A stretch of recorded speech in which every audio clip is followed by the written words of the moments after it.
Yeah, I got my kid on the Peacock. Oh, take your kid off that Peacock. That's dangerous. It sounds bad. It even sounds bad. It's the plumage, man. It's the plumage. It's not a bird, it's not a plane, it's Superhero Slate. It's a modern podcast where we talk about everything that's great. Like movies, TV, superheroes. It's Superhero Slate. Oh yeah. Hello everyone and welcome to Superhero Slate, the show where we run down the latest superhero entertainment news. We love TV, movies, and superheroes, so let's talk it all out. My name is Chris Dillard. And my name is Mike Royer. And this week we're talking about more streaming service schedules. Oh, break out the charts. Get out the Excel spreadsheets. Exactly. Anything that you had on your calendar, just take it off. It's gone. It's not coming back. Or it might come back at a very later date. Star Wars is stepping back into the animated world that Mike still has yet to finish. I'm getting there. It's just slow, man. It's fine. I understand. I know you're busy driving to work every day, so you can't watch Star Wars shows. Question for you. Will the New Mutants get another release date? Oh, my gosh. And more. Oh, man. It's just so fun. This New Mutants situation is just hilarious now. It's kind of bounced back and forth between whether it's sad, do we want the movie now? Now it's just kind of like a fun game. Yeah. You know, our investment is gone, and we'll talk more about it later. But, I mean, at the same time, it's like, I kind of forget about it every month. And then I'm like, see that one thing, like, oh, yeah. We still haven't got New Mutants yet. We'll get there eventually. One day, Mike, there will be a time when we look back and laugh at all the movies we didn't get to watch this summer. I mean, I'm sure all of the normal online publications have already had headlines, something about the not-so-new Mutants, but just be prepared for more of that whenever people get around to reviewing it, because people always like to add puns to their YouTube review videos, like, oh, today we're going to take a look at the New Mutants, or should I say the old Mutants or the stale Mutants, and yeah, just get ready for that. The old New Mutants movies coming. I've got it. I'm going to write ours, Mike. Don't worry. I'll handle it. I'll handle this. Do you know it was supposed to come out? I mean, that's one of our points for later, but like April of 2018. April of 2018. What's that? That's when it was supposed to come out. New Mutants. Oh yeah, I thought you were setting me up for another delayed movie. No, I'm not. I'm not actually. It was a fair question, but your concern was well placed. So, this weekend, Mike, I'm just gonna go ahead. I've had my wife's friends from Texas are in town, so they're upstairs playing Mario Party without me. And look at you. You're being a really, really professional podcast host here, going down into your basement and chatting with me. Yeah, exactly. Well, it's funny, again, because at our my wedding, we found out that my wife's friend who lives in Texas, is from Indianapolis, went to Purdue and knows your wife. So it's a small world all around here. So, but yeah, I want to say I've had a really fun weekend. I went to a gin distillery yesterday. Oh, okay. Kentucky's a land of bourbon, but a lot of those tour places aren't, so we were looking for something like a private tour where we weren't with other people. Smart. Because of everything, so we went to a gin distillery, and it's really fun because they use audio aggravation. Agitation? Agitation. Well, they call it, I think, aggravation, but yeah, agitation is probably a better word for it. And they play really, really loud music for the barrels to agitate the stuff in it because they can't get down there and rotate it as much. Oh, that's really funny. Does a gin distillery smell distinctly different than like a whiskey distillery, since they're using like very floral things like juniper berries and stuff like that? No, because a lot of these they actually use whiskey barrels, bourbon barrels. So you get on the scent's about the same in the basement, but because it's based on a wine, there's a lot of brandy in there as well. There's which is a wine base. They actually it's in the underground basement part. This sounds like the craziest gin I've ever heard of. It's wine inspired, but it's in like a whiskey barrel. Yeah, so they use the local whiskey barrels to from the local distilleries to add more flavors to it. So you can get like, oh, this one is from this is from an Old Forester barrel. So they actually give them different labels, but then the ones they don't use, they have their own flavor. I tried an orange floral one yesterday, gin, and then a rosé based one, which was a pink, and then they actually make absinthe there as well, Mike. So absinthe, which tastes like black licorice. I'm not gonna lie, I don't like black licorice, but But if you ever get a chance to try another distillery, or you're ever in the Louisville area, I can most certainly point you to the good ones. Well, I have a strong feeling the flavor profile that I tasted today is not going to be quite in the realm of gin. You went the other route. Yeah, I finally came across those Baconator Pringles. Yes. I think we briefly mentioned over the last couple weeks on the podcast. Just picking up some stuff from the pharmacy, and lo and behold, there they are. And oh man, I grabbed them so fast I didn't even think about it. So we brought them home, popped open the tab, didn't even smell them, just put it right in my mouth, and surprisingly not that bad. Usually kind of these gimmicky kind of potato chips, usually you get one or two chips into it and you're just like, all right, that's fine, I'm not going to finish this. But it's an interesting balance of what is a Baconator. I thought it was just going to be a bacon chip. But you get a little bit of bacon in there. You get a little beefy flavor. There's like some undertones of like ketchup and pickle to kind of round out the burger experience. But it all actually is pretty well. You would think seeing a Baconator on a tube of Pringles would just be like, this is going to be an awful experience. But pretty good. Check out the Baconator Pringles if you get a chance. Mm-hmm. That sounds really awesome. I tried to look for them this week as well. But I did not. Instead, I came across Lay's restaurant-inspired flavors. Have you heard about these? No. What are these? Okay, there's the Philly cheesesteak, inspired by Philadelphia's Geno's Steaks. New York style pizza inspired by New York's Grimaldi's. Oh, okay. Nashville hot chicken inspired by Nashville's Party Fowl. These are all restaurants, like staple restaurants.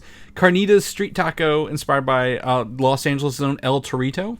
Okay. And Chile relleno inspired by Albuquerque's Cocina Azul. So okay. We talked about the flavors, but I didn't know they were inspired by these restaurants until today. I didn't know that either. I'm dying to try the kettle pizza ones because I love pizza flavored chips. They're so good. And then there were also 3 other ones, which were new. Like these are just regular flavors, like fried green tomato ones, hot sauce, and crispy taco.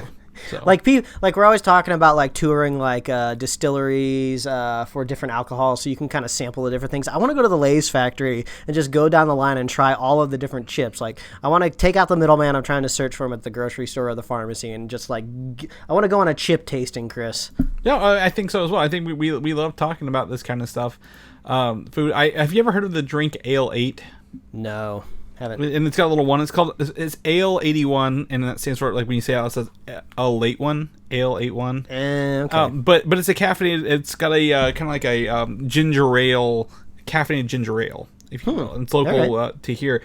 They have a cherry flavor now and a orange creamsicle version of it as well. God, those sound right up my alley, man. Yeah, I've been pounding those with Ryan, the guy from Texas. We bought a 6-pack of each. So yeah, I had a buddy come over pounding our ginger ales. Exactly, our caffeinated drinks and stuff like that. So, yeah, definitely stuff. And then I'm going on a little bit of a trip this week out of town, and I'm hoping to maybe pick up some more flavors, but not go anywhere to get those flavors. So I'm going to be very, very isolated no matter where I go. So trying to stay away from that. But Mike, we're here. We've been watching stuff all week. You've been watching stuff all week, and I'm going to tell you, I feel very offended you put this last one on here, but I'm going to let you go through the first 3. All right, we'll see why Chris gets offended, but we'll see what happens here. So first up in the Quaran-Stream corner, sit down here on the bean bags, and I'm going to let you in on a little gem that's currently airing on HBO right now. It's an HBO docuseries called I'll Be Gone in the Dark. It's a series about the Golden State Killer. Now, it might sound familiar because the Golden State Killer made news, I think, about a year ago, maybe even earlier this year. I don't know. I've lost all sense of time and structure. But this documentary is based around the book that Patton Oswalt's late wife was writing, because I didn't know that she was such a prolific crime writer.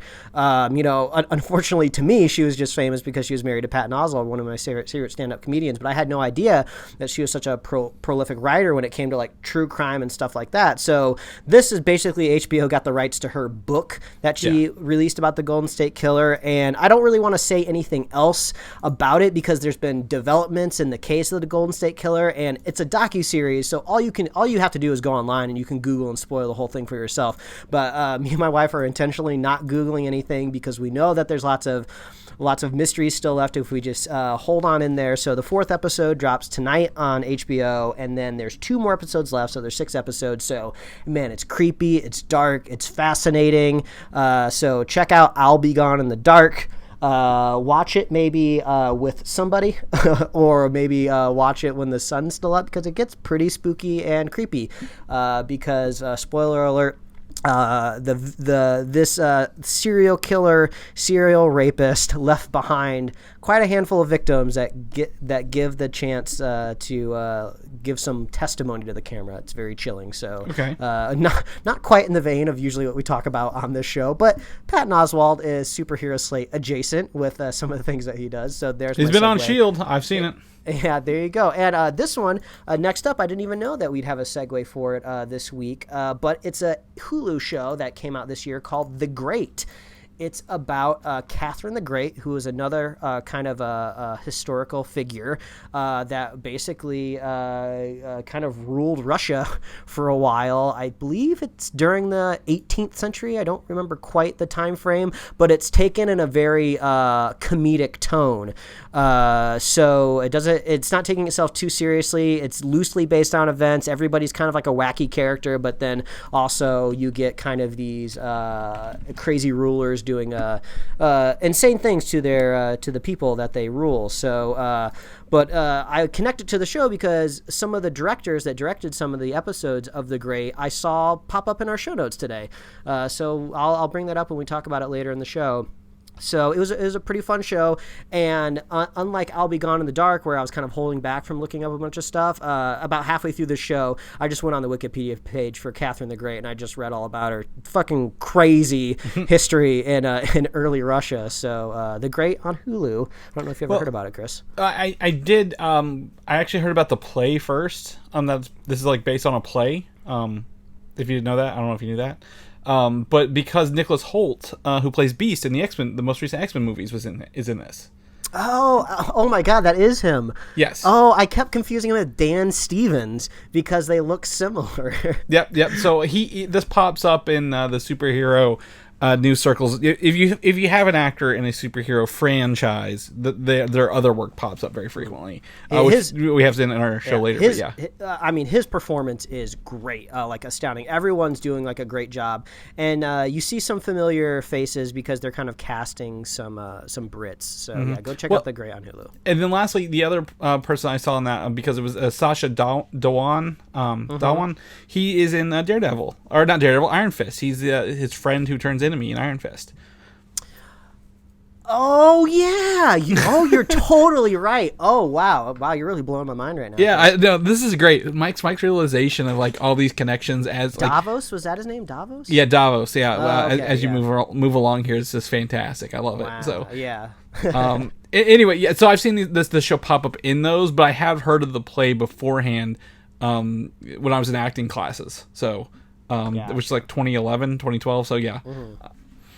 Continue. I'm sorry. The Great comedy, so great show on Hulu. Third here, I finally finished the main run of Steven Universe, which is the 5 seasons that are available on HBO Max. And then I had to go out on my own, and I digitally rented the Steven Universe movie, which came out right after the 5 seasons. Now there's an epilogue series called Steven Universe Future, where he's a little bit older, kind of similar to the movie, that I haven't watched yet. I don't believe it's streaming anywhere, but I might just shell out a little bit of cash and stream it just because the show deserves it. It's so good. No spoilers here for sure, but I mean, I would put Steven Universe up there with some of my favorite cartoons of all time, like Avatar: The Last Airbender. I mean, any adult can sit down and watch this stuff and get so much out of it, but like, makes you excited for the future, if you don't have kids yet, that once you have them, like, I can't wait for them to watch this, because not only is this going to be a great show and they'll love it, but you'll actually just learn a lot of it. There's a lot of really strong themes in both of those shows. So yeah, big recommendation for me to watch Steven Universe. It's just great, very emotional, and check it out. Finally caught up on it.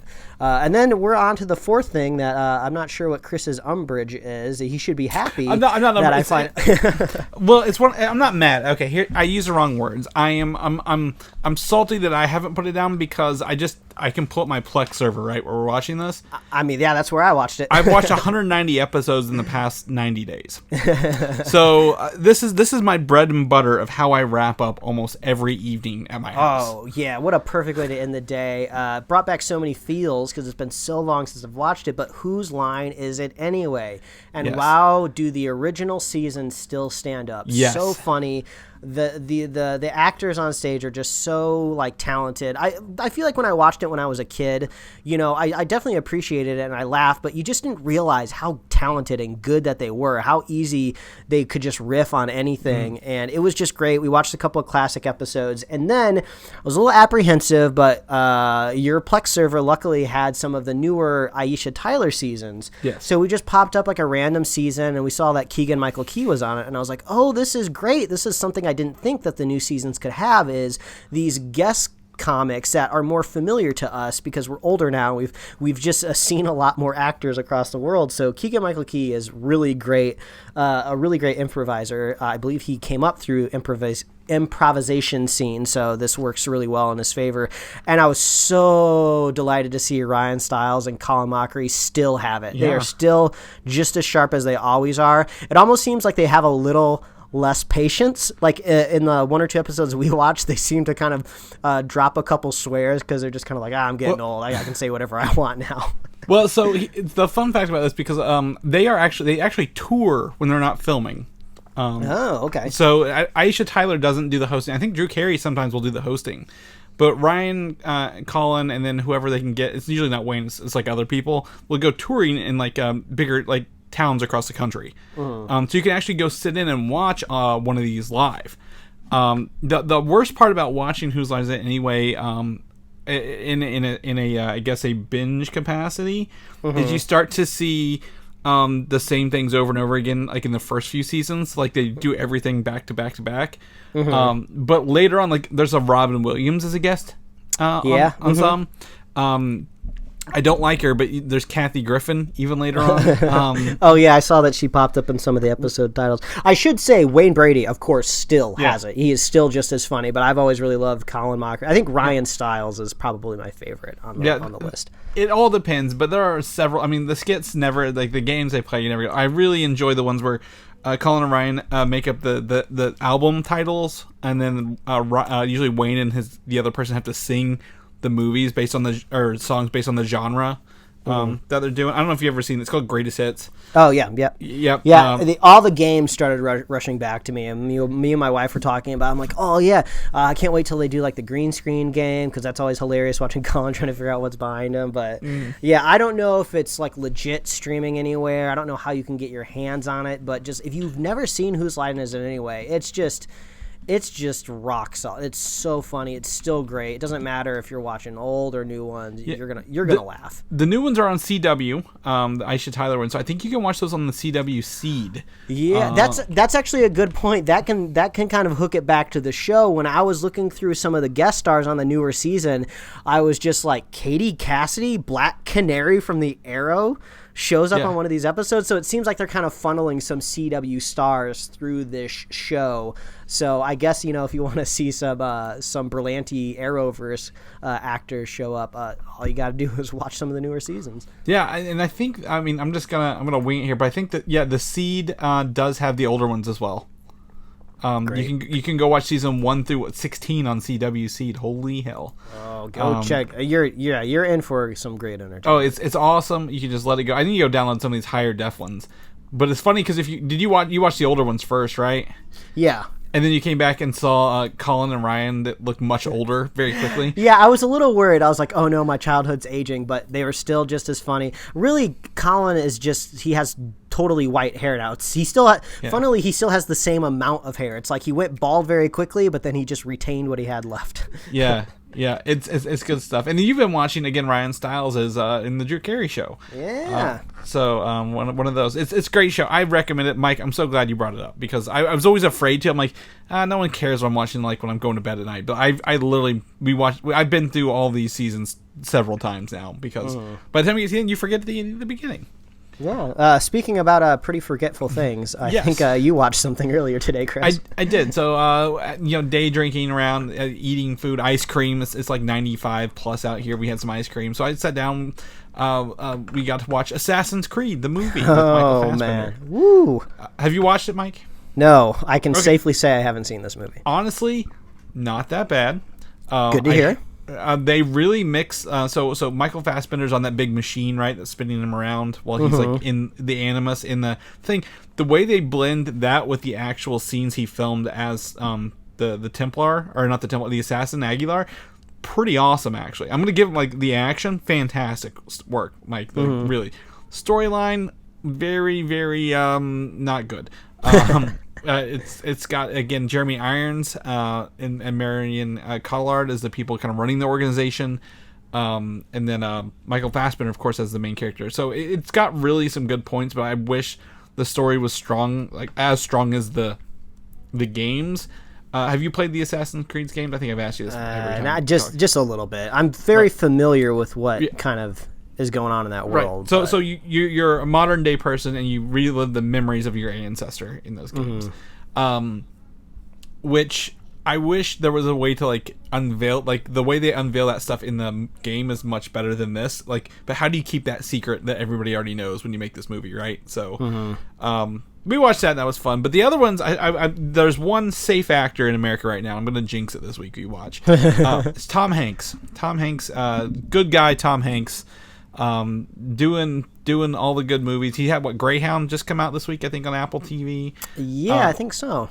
Which is not about the dogs or a bus. I think it's about a boat. By the way, but I went back and I had an itch to watch his DaVinci Code. Movies. Yeah. Kind of. DaVinci Code gives me National Treasure vibes a little bit. Yeah, the first one, and because I forgot in the first one that he is framed for the murder of the guy at the beginning, and then that we have what essentially Dr. Octopus and Jarvis are trying to fight. I forget who the third person was. There's another person from a Marvel movie in there, but it was a really good time. I enjoyed revisiting it, but I forgot he was like running from the police the entire first time, which was his ticking clock, right? Whereas Angels and Demons, the sequel, the follow-up, his ticking clock is they're killing the Pope elects across the Vatican and Rome, trying to figure stuff out. Which working. The worst part about these is the person you think who's like helping him the most is probably the bad guy. But Ewan McGregor was really good in Angels and Demons. So, I mean, this is the perfect time, being stuck at home most of the time, to watch just kind of like back to back kind of midway movies, just small little franchises. Yeah, and I never got to watch the third one in this series, probably the final one, Inferno. Oh, they actually made that third one? Yeah, Inferno's came out in like 2016. Okay. With the main girl from Rogue One. Was in it? I can't think. Felicity Jones. Yeah. So I plan on watching that maybe sometime this week while I'm got some downtime while I'm out of town or something. I don't know, but I mean I forgot how fun those were and how before the Sherlock TV shows did the idea of symbols in the Mind Palace and stuff like that. That the DaVinci Code, they were highlighting symbols and stuff that Tom Hanks was seeing across the screen and stuff. So. I had a good time watching these movies, Mike. But good. The quality of new stuff right now is very low. I'm hoping to see them drop some stuff on streaming for us, but we'll have to see. And that's going to drop us into our first topic here: streaming services. Mike, Peacock dropped. Peacock. Right. What you mentioned, the plumage earlier. The plumage. It's out there. You like colors? This one's for you. Dropped early on streaming this week, and one of the only Marvel movies you will find on this service is Howard the Duck, which we talked about, and I really think I need to hold myself and you to this. We need to review these old movies, Mike, and start putting out some spoiler casts, review episodes of older stuff, because we're not getting anything new. You and I both know it for a while. Very true. So I think we need to try to maybe do one a month. And Howard the Duck being on Peacock, I believe on the free version, I need to look this up. I'm going to do it.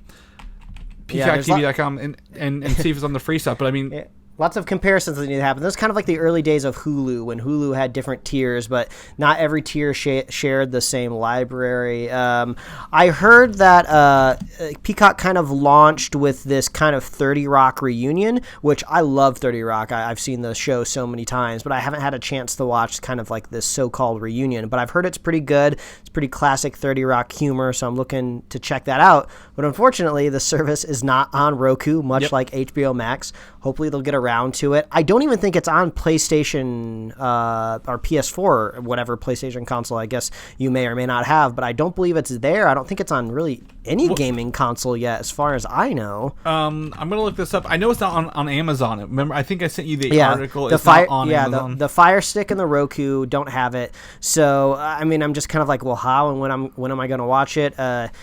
I have a feeling NBC, Comcast, you know, whoever owns this streaming service as it is now, is going to keep it alive at the very minimum for another year, because they were going to be launching this thing with the Olympics. This was supposed to be the Olympic streaming app all along, and it never really happened. So I guess just hold on to the free version and then just check out some stuff. I heard that the commercials are very minimal. Like, you're not really getting that many. But, of course, you know, the first hit's always, discounted or free. So I wouldn't be surprised if they start adding commercials on sooner or later. But as of right now, I don't think they have any, killing content. They don't have any killer show that you got to see, as far as I know. Yeah, I think The Office is going there. They just did that 30 Rock reunion. But they did put on Matrix, Jurassic Park, Shrek, Fast and Furious. Yeah, their two big things are going to be, I believe January is when they're going to be exclusively streaming The Office, so that's going to be their big get, and then the Olympics. So it's really going to be 2021 for them. Yeah, so it's only on Apple devices, Google devices, Xbox Ones, and a couple smart TVs. Yeah, come on. Why does Xbox get it and Sony doesn't? I mean, at least I can get HBO Max on my PlayStation if I want to put it on my TV, you know? Yeah. PlayStation 4 is next week. All right. Well, at least they got their shit together there. Yeah, Roku and Amazon. I think when they launched early, they just launched on what they had approved at the time. But yeah, I'm going to keep an eye on this. Again, Howard the Duck... If you go to Just Watch, which, again, hit or miss sometimes, it does have the Peacock symbol on here already, Mike. They've already implemented it. But there's also Peacock and Peacock Premium. So it looks like it is on the free version. And then it says ads underneath it. So it looks like if you want to watch it, check out, we can check that out on there. So, hot dog, Mike. Hot dog. Hot dog. I'm going to have to give this one a couple weeks to level out like the other ones did. Star Wars back in the news, Mike. I know we've been missing Star Wars for a while. They announced that the Bad Batch animated series will be going to Disney Plus in 2021, maybe 2022. Yeah, so from me, who has not finished the Clone Wars yet, I automatically assumed that it was kind of that lost robot chicken Star Wars show, just because I believe they had quite a few episodes made. I think 26, a whole season. Yeah, and it never got released, so I was just like, well, come on, if you're starving for content and it's literally shelved right now, you might as well put it up on the screen. And I was like, oh, this is going to be awesome. But when I learned about the truth, I was still kind of happy, because I was like, all right, I mean, more Filoni Star Wars. I mean, there's nothing to cry about there. Yeah, exactly. So the Bad Batch make their appearances in the final season, which Mike has not got to yet. And they are very unique. Each member of this squad of clones, Mike, has a different ability, right? They're good at one thing. Imagine A-Team kind of thing. Yeah, so, I mean, that was kind of almost implied even in some of the earlier Clone Wars stuff. Kind of like a unique group that had their own personalities, and they weren't so much just clones. Well, these actually have very visual mutations to them, if you will. Okay. They don't look like the rest of them. And their skills are highly unique to that clone, not as much as I know what you talked about earlier, you have a heavy, and then you have an assault rifle, and you have a sniper. This is way different. One's a hacker, and one's a if you playing a video, a two-handed melee weapon kind of dude. So gotcha. It's really cool. I mean, those were some of my favorite. That's how they kicked off the season. Those were some of my favorite characters. Knowing this, that people are probably upset because those play into the last season the least amount as possible. But this is good to know that it was popular enough to get a a kickoff from the Filoni-verse, if you will. Yeah. And it makes me curious if there was a chance that maybe this wouldn't have been kicked off just because we're in a world where everything animated is getting greenlit because you can work remotely on content. So either way, this is good news. Yeah, exactly. So I love new Star Wars content coming, and like I said, the animation on that's really, really good. So I hope you get there soon, Mike, and watch those. Me too. In other news, the Obi-Wan Kenobi show, the series is rumored to include flashbacks from the Clone Wars now. And speaking of Clone Wars, and they're hoping, rumored to bring Hayden Christensen back for some of those scenes. Oh, that might be fun to kind of see these two actors kind of get to redeem their, I don't want to say redeem their performances, but, they were kind of shackled in the way that Lucas wanted to make those films. So that would be really cool to see them come back. And I also want to see, their relationship always been like, oh, you were a brother to me. Well, we didn't really get that in the movies.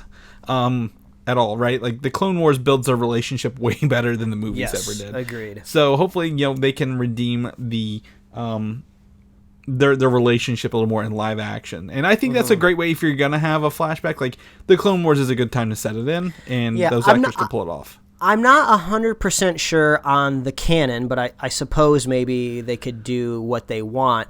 But when Obi-Wan finally escapes from Order 66 and, goes off and becomes a hermit, or whatever they're going to fill in with this hermit time, do you think he ever comes across Vader or Anakin again in any sort of format?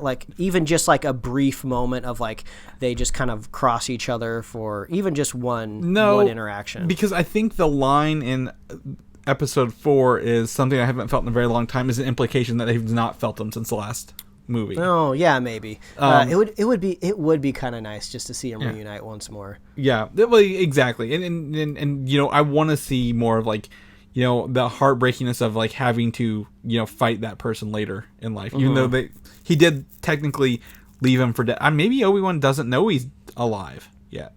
Oh yeah, that's possible. I mean, man, I'm sure somebody knows the exact answer from the novels that have been disbanded, but we'll see moving forward. Yeah, this is exciting though. Everybody wants to see Obi-Wan come back. Yeah, exactly. Yeah, that's one of the most requested Star Wars shows in the world. So cross our fingers. On the flip side of Disney Plus, we are not getting the Falcon and Winter Soldier next month, as we were promised for August. It's hard to believe August is next month to begin with. Yes. But, is it possibly delayed? When would this movie come out? And, does it need to be after Black Widow? I doubt it. It seems very tied to the Civil War movie in and of itself. But, it makes you wonder if just one of those episodes just has a really big spoiler in it, and they thought that it was going to be out already, and it's just well, what do we do? I mean, we don't want to spoil the movie, but we're running out of room, because if all of these shows are supposed to be in order, if WandaVision indeed needs to come out after Falcon and the Winter Soldier, but they keep running out of runway, I mean, this will be interesting. Yeah, we're going to see what they do with it. I think there's a lot more to film with this. Again, after watching Civil War the other day, I really want to see Baron Zemo with his mask on, his purple mask. So, very much looking forward to this, which would have been the kickoff into the MCU on Disney Plus. So, hopefully we get something solidified soon. And I know a lot of productions are moving to other countries where it's safer to film right now. So, we might be seeing a lot of those wrapped up in either isolated studios here or in other countries where it's much safer. WandaVision, on the other hand, is reportedly already done filming and still set for its 2020 release window without a delay. Because I think last time we talked, they filmed all the stuff in-house and they were just doing possibly some pickouts, but I think mostly effects. Yeah. I mean, correct me if the order was wrong here, but it was supposed to be Falcon and the Winter Soldier, and then we were kind of going to get our Mando Season 2, and then WandaVision, right? Yes, for this year. And then it would have gone into the Loki first thing next spring. Gotcha, okay. And I don't know how much of Loki they filmed, so that one's kind of a big question mark. But WandaVision, from what I heard, is for every era, they built all the sets at once and just filmed on each set every day. They went through it. Paid off. Yeah, that's smart. It's a smart thing. And then lastly, the final, I keep forgetting this is going to be a Disney Plus show, Hawkeye, gets directors Rhys Thomas and then the duo Bert and Bertie. And I'm like, who the hell is Bert and Bertie? I'll tell you. I was going to tell you, Chris. They directed a couple episodes of The Great. Yes. Because when you're watching a TV show and you just see the names Bert and Bertie pop up, you're just like, wait a minute. Did the Sesame Street characters direct this episode? I guess they just kind of go by the singular name. I believe I even looked them up on IMDb, and it's not like they're just cutting off their first or last name just to be like the Russos or whatever. Yeah, they're just directing duos. So I mean. Like I said at the top of the show, The Great is great, so I'm happy to see them on Hawkeye. Yeah, Bert and Bertie, their names are Amber Finlayson and Katie Ellwood, by the way. So to literally show you how far away from Bert and Bertie that really is. Yeah, it's strange. I wonder if those are just like college nicknames that they just stuck with, or is this like kind of one of those strategic things where you kind of like mask your gender with a different name to, make sure that nobody tries to slight you in Hollywood? Yeah. I don't know. I don't know either, but that's cool. So Bert and Bertie are doing the first 3 episodes, and Rhys Thomas are doing the last 2, or last 3. So it looks like they're actually taking a split approach for these other ones, which sounds pretty smart if you ask me. Sure. Depending on how the show goes, Bert and Bertie not only known for The Great, they did a Troop Zero movie. I had that in my head earlier, but I forgot what it was. But they're also working on Kidding, the series with Jim Carrey. Troop Zero advertised to me a couple times on Amazon Prime. It's like Jim Gaffigan's in it. I think there's some other. It's like a comedy about like the Girl Scouts or something like that. Yeah, that's a comedy, and Kidding is like a comedy dramedy kind of thing. Yeah, that's Showtime, I believe. Yeah, so they've worked on that, and then Rhys Thomas has actually worked on Saturday Night Live as an alum, and then Staten Island Summer, which I just saw. I think when I was going through HBO Max earlier. Mm-hmm. But he's also worked on the dark humor of John Mulaney in the Sack Lunch Bunch special he did. Okay. So that's all good pedigrees for Hawkeye there. These sound like very dark comedy people. Like there's gonna be humor, but there's gonna be like it's not gonna be laugh out loud the whole time. Post Ronin persona for Hawkeye. So yeah, he's going through a lot of drama. Can't go back, man. I would imagine survivor's guilt is a really big thing for him. Yeah. So we'll see how that goes for Jeremy Renner. Yeah. So we'll check that out. We'll keep you posted as that moves along down the road. And the Avengers video game is closer on the horizon, Mike. They can still make video games. We can still play these, thankfully. The beta dates were announced for this. That's why I'm putting it in here. August 7th for the PlayStation pre-orders. A week later is Xbox and PC pre-orders. And then PlayStation open beta, Mike. And then August 21st is an entirely open beta. So depending on what you have, and if you pre-order it, you can play almost the whole month of August, it looks like. I'm looking forward to your initial review, Chris. I think you're gonna be the linchpin on whether it takes me a while or not to jump into this game. Yeah, I'm gonna be honest. I'm not gonna like it because it's an Avengers game. I want a good game, Mike. So if it's not good, I'm gonna tell you it's not good. But I'm gonna also we'll talk about it then. But if you're looking for betas and if you pre-ordered it, you've got a couple options. If not, August 21st, you download it and play. No strings attached. And then there's another video for that, the 29th, which is in like 2 weeks, week and a half. Yeah, July 29th. So they'll be doing another video gameplay, probably announcing some of the beta stuff. In some of the weirdest news this week, Mike, Helstrom gave us some first look at these characters in the show. And if I said I was underwhelmed, that would be more exciting than I currently am. Yeah. This is basically just some photos. I mean, I don't really I don't want to say they're set photos. It just kind of looks like screen grabs from just very low stakes scenes that probably take place in the pilot. I get huge Netflix verse vibes from looking at these. Is it just because you saw characters with umbrellas and it made you think of Umbrella Academy? No, like I'm talking like Daredevil and like Iron Fist kind of thing. Like, does this not look like the Kingpin's like collection down here on the bottom one, where that girl's in like a white suit? Yeah, a little bit, and it looks like we're in like an East Coast setting, which does kind of fit in with the vibes of kind of like New York kind of Netflix stuff. But yeah, we have the character Tom Austin here, who plays Damon Helstrom in both these images. He looks neither excited nor happy to be there, which kind of makes me feel the same way. So. And he looks like two different people. The angles are not flattering for him on that second one.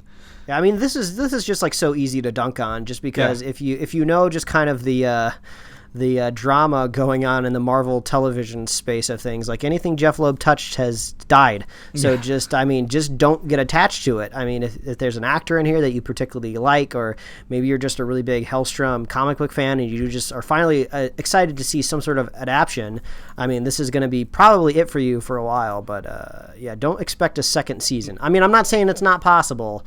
I mean, there's no way if this ended up being the most popular TV show of all time, it wouldn't get a second season. I mean, just because the Marvel doesn't like Jeff Loeb anymore doesn't mean they're not going to greenlight a second season. But I don't expect big. I don't expect excitement. good. I don't even. This does not inspire me any faith at all. Like, why would these be your photos? You're talking about a dude who's fighting the Satan and forces of hell, right? Like, I see no forces of hell. I see one person, their mother, in a psychiatric ward, and then what appears to be somebody outside a psychiatric ward, and that is it. The rest of this makes no sense to me at all. So, if you're gonna hype us up, Hulu, give us some real stuff to be hyped about. Show us the Satans.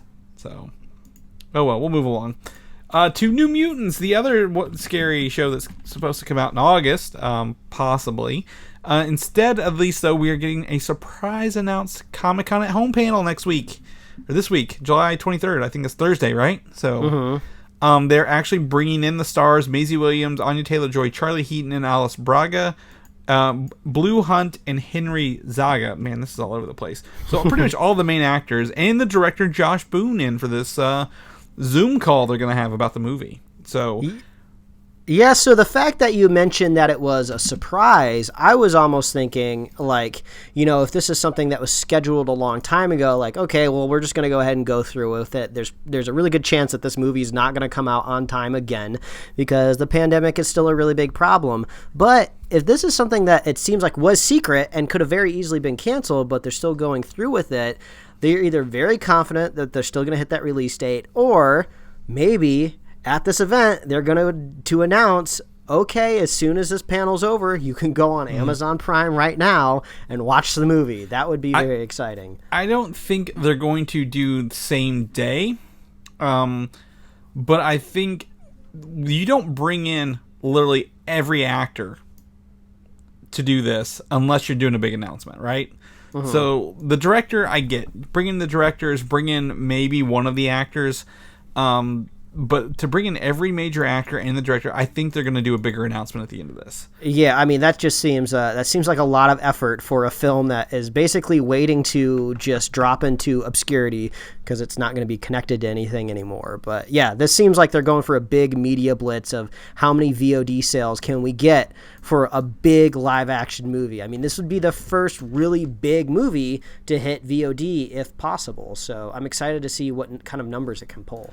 Exactly. And where do you put this? Is this going to be a joint HBO Disney Plus action? Is that how they split the money and made this work? Because we know it goes to HBO, so maybe they paid off the theater people with money and they're like, okay, well, guess what? We're going to split it with HBO. Here's some extra money. That'd be weird, wouldn't it? Or only the lawyers are going to know at the end of the day, right?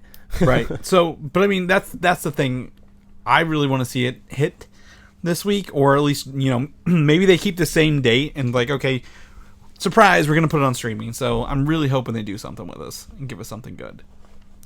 Did you know that certain fans of certain movies are making their own Comic-Cons now? Okay. JusticeCon, which is a Justice League convention, is doing a 2-day event this month with panels from the actors and crew. I said this month. I probably meant next month. No, it is this month. The 25th and 26th of July, they're doing JusticeCon.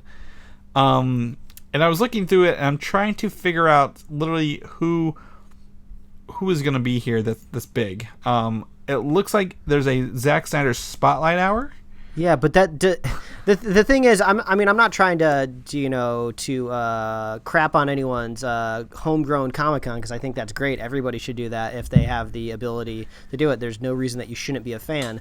But at the same time, as we have been people that have gone to comic book conventions, you'll read the name of a panel and it'll be like, oh, this is the this is the Superman panel. This is the DCEU Superman panel. You're just like, holy crap, is Henry Cavill going to be there? It's just like, no. It's just moderated by fans, and it's just going to be a bunch of fans on stage talking about it. So it's just like, is Zack Snyder actually going to be there, or is it just going to be a bunch of Snyder Cut people that are just going to reminisce about where they were when the Snyder Cut was officially announced, you know? Right. So the only things I think of here that I think Deborah Snyder is going to be making it there. I'm trying to figure out. I'm trying to look at more of this stuff here. They're also going to be. They have a spotlight on Ray Porter, who is the voice of Darkseid, and a spotlight on Ray Fisher, who was Cyborg. I don't think either of those guys are doing much, so I could see them being there. But I don't know if Zack Snyder is going to come out for a unofficial Comic-Con for Justice. Yeah, the biggest advantage that they have is celebrities and creators in Hollywood finally understand how to do video chats. You know, they've done Zooms and, Google Hangouts before. So all you have to do is just be like, hey, we're really big fans. If you could just like take 15 minutes out of your day and hop on this Zoom call, we're just going to have a bunch of fans that just really would love to hear from you. And that's much easier to do than just like, oh, can you drive all the way to this city and like we'll put you up in a hotel even though we don't have any money. And it's like, yeah, this is just, if all they have to do is pull open their phone and like use the FaceTime camera for a couple minutes. So I'm crossing my fingers and it goes well for him. Yeah, me too. Did you know that Black Adam wasn't in Justice League?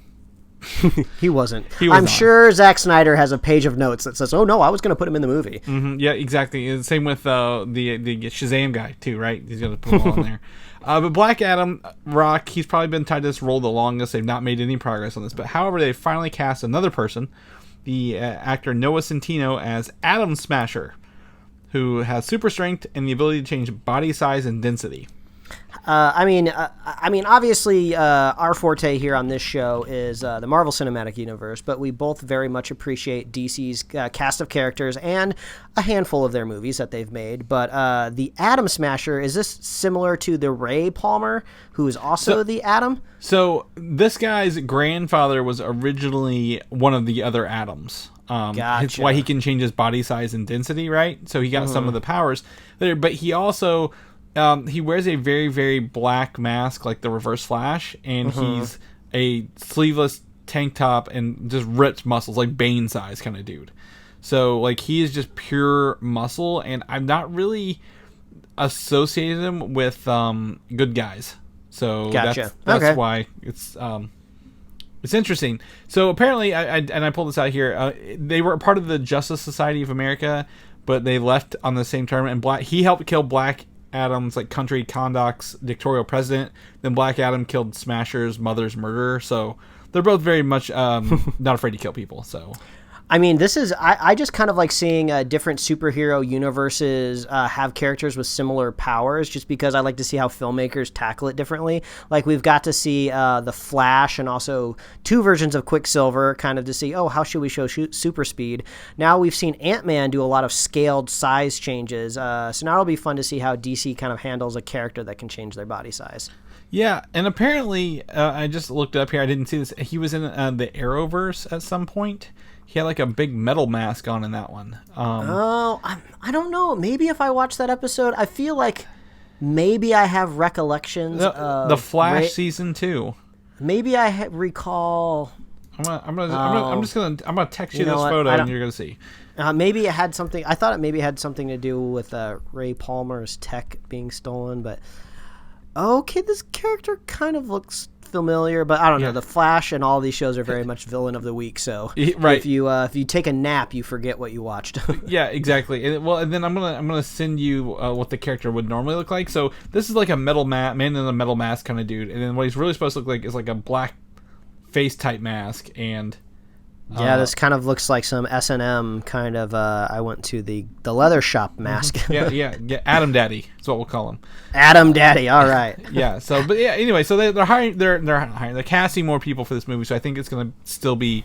They're gonna work on it probably next year. When you get The Rock on a contract, you don't let him go. Yeah. You better hold him to that. He'll hold you to it. Suicide Squad is doing one of these things. They're holding a Release the Air Cut Day on July 20th, which would be, tomorrow, I think, for us, on Monday? Yeah. No, let it go. Yeah. Just let it go. I am going to give the Snyder Cut a pass just because there was a tragedy that kept him from finishing the movie. But the Suicide Squad film on its face was just a tragedy. And I'm sorry if David Ayer or in the studio couldn't quite get along or whatever happened there. They were just trying to play catch up with Guardians of the Galaxy. And I don't know, maybe the editor was on speed or taking drugs or whatever happened was there. But that was just classic Hollywood failings. The tragedy was that it was Hollywood gone wrong. I don't need an Ayer cut. I don't need to see banners flying around the next Comic-Con. I have no patience for this, Chris. That's all I have to say. Well, exactly. I don't get it. Like, maybe they'll do it,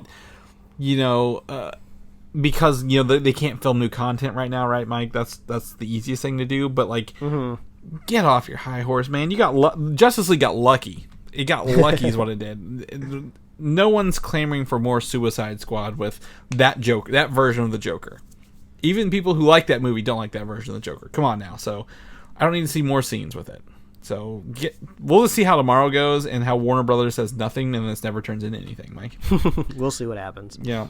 However, Transformers is back, baby. They are in the Netflix territory, and they've got, looks like a couple new, I want to say they're movies, right? Little series, like War for Cybertron, and the new one is called Kingdom. And the funny thing about this little Kingdom teaser you probably saw on Twitter that I sent you, Mike, is that guess what it's teasing? They're making allusions to beasts. Beast Wars. There is a monkey and a dinosaur. It looks like a velociraptor in the tweet. I'm very excited to see kind of what goes here. So it looks like it's a series. Maybe these are, I guess, anime series. I guess there may be multiple episodes. So each season has a different title. So I am very excited to see Beast Wars return, even though they'll have to rewrite the continuity for them to work in this.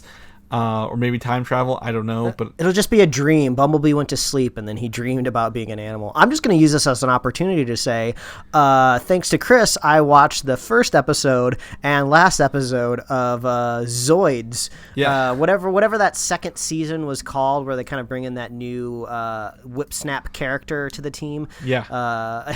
It was just a fun little nostalgia trip. I didn't really feel like I could put in the investment to watching all of Zoids because I'm pretty sure you and the fans would murder me for not putting that time into the Clone Wars and finishing that. But it was nice to kind of revisit, and I was just surprised how shamelessly they are creating new Zoids just to sell toys. I mean, you brought it up to me last week, and it made total sense when you brought it up. But seeing how, like, in the last episode, kind of like the season/series finale, they had the Liger robot go through like 4 or 5 different, like, basically outfit changes, which all probably amounted to $20 toys each pop. So and that's what I told you. I'm like if you watch Zoids, guess what you're gonna get?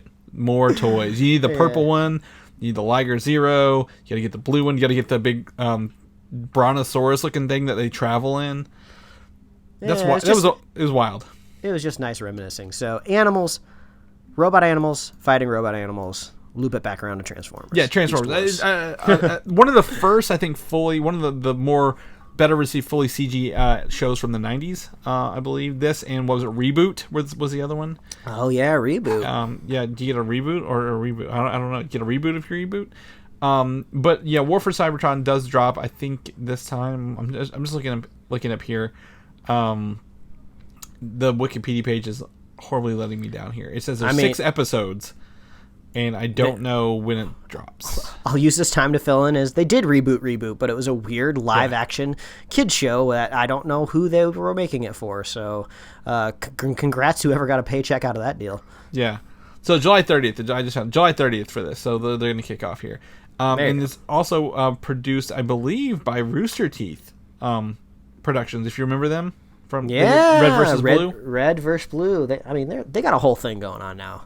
Yeah. So the 22-minute episodes, 6 episodes, sounds like a fun time. So looking forward to maybe checking that out, bringing that back. I bought what was it last year at San Diego Comic-Con? Exactly this year, I was picking up Transformers card game from. Yeah, that's right.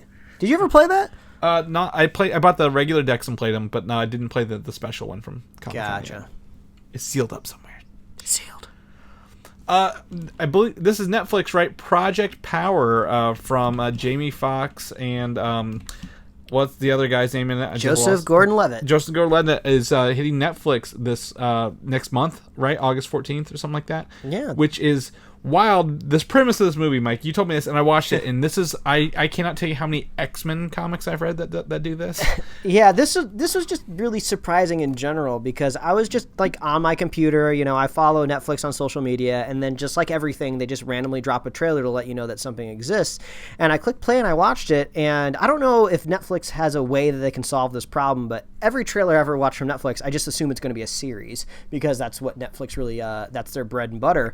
So I'm watching it and I'm like, man, these special effects are really good for a series. They must be pumping a lot of money into this. And then by the time you get to the very end of it, you realize, oh, it's a feature. But then I started to think about it and I was like, good, this could be fun. It seems like an original idea. Jamie Foxx and Joseph Gordon-Levitt. I don't know if they're both cops or what exactly is going on there. They seem to be some sort of law enforcement. Yeah. And then there's kind of like a pill going around that gives you powers.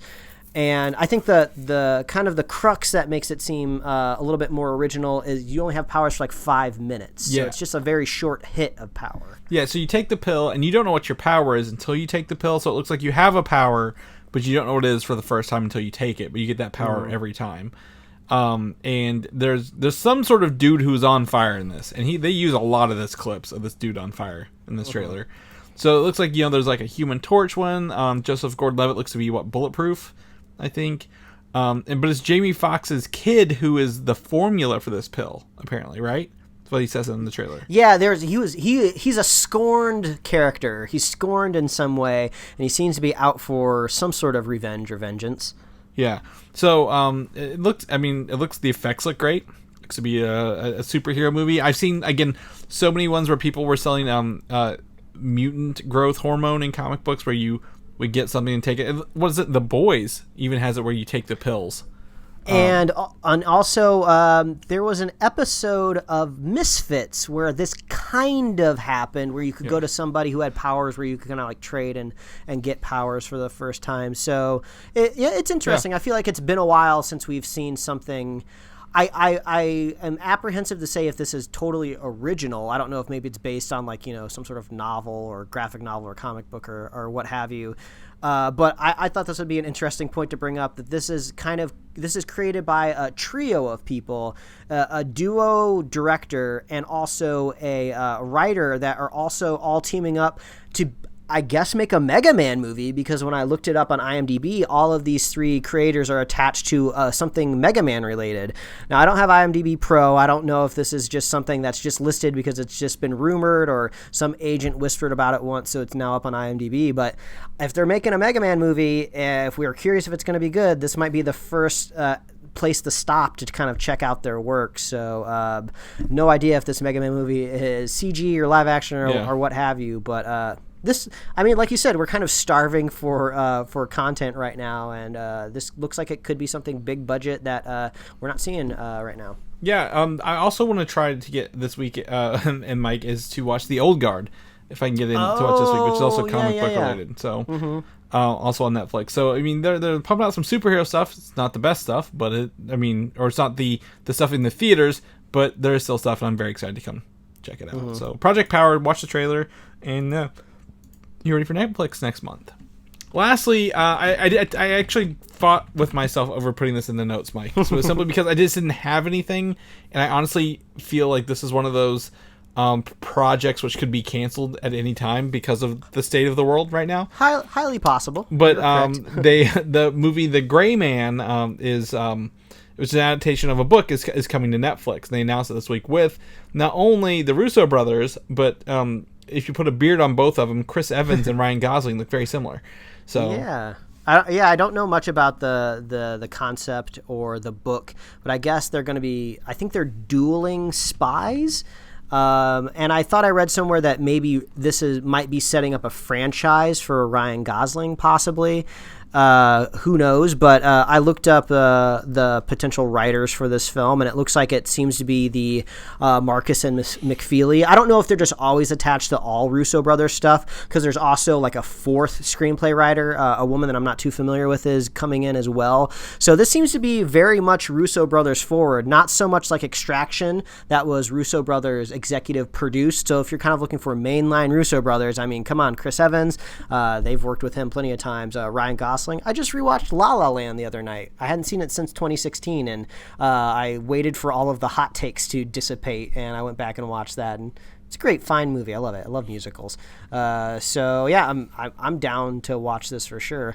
It actually makes me want to go back and revisit Blade Runner, because I realized I never watched Blade Runner 2049 that had Ryan Gosling in it. Yeah, that's pretty good. I really enjoyed that one. I was trying to pull up for this. Is Mark Greaney? Greaney is the writer of The Gray Man, and Marcus and McFeely are working on the script in conjunction with him, I think. So gotcha. So that's cool. I mean, that's the thing. Everyone's like, "Oh, the Russo brothers want to direct a Secret Wars movie." I'm like, yeah, they can direct it, but like, the writers have to make it work, right? And I just don't think Christopher Marcus and Stephen McFeely get enough credit for literally how they were able to pull together Infinity War and Endgame.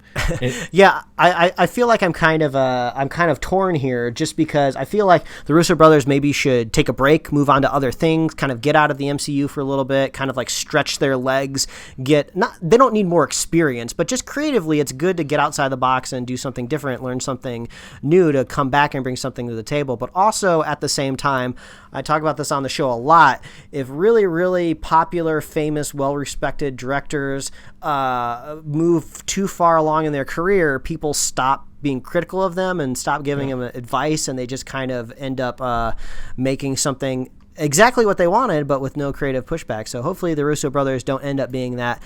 Probably could be a big advantage of a duo. They get to constantly criticize each other. and then having another duo that are writers, even better. You know what I'm saying? Like, you know, you've got 4 people working on one thing rather than it's almost like they've created their own little writer's room that they get to sit down and make this stuff. But also exciting to note that this has like a $200 million budget, so this definitely isn't like an indie. So Netflix is throwing some money at them for sure. So yeah, pretty exciting. I don't know when this is coming out. I don't know if this is going to be 2021 or 2022, but if they know, I mean, that'd be impressive. Yeah, put it in my veins. I want it. Yeah, and then I did look up just to make sure that it's likely summer 2022 looks like what they're shooting for, but they're making Gosling like the James Bond of this franchise. Are there more books in this? Do you know? I mean, I wouldn't be surprised. I mean, thriller novels. How many times have you come across one thriller novel that has 20 other attached to it out of a series? But at least it's good to see that the story's already been proven in a book format. Yeah, exactly. I'm going to pull up here the novel. It was followed by one called On Target in 2013. At the very least, there's a sequel in store. Yeah. So I clicked his novelist thing. Does he have the Gray Man series? Oh my gosh! 1, 2, 3, 4, 5, 6, 7, 8, 9, 10 books in this already. We got a franchise, baby. And then also he worked on this guy, the Mark Greaney has written 4, 5, 6, 7, 8 Jack Ryan books based on the Tom Clancy character as well. So all right, he's got some work in spy novels apparently, if he's working with Tom Clancy characters. So I'm down with this. I think if the Russos are in fact directing it, not just producing it and helping write it, I think they're good with that stuff. Because I mean, can you think back to Winter Soldier?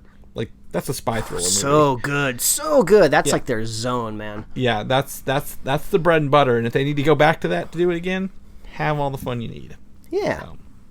All right, Mike, that's the show for this week. We're going to wrap it up here. I'm going to go grab some dinner with my guests and then make them listen to the show and give you live feedback. Yes.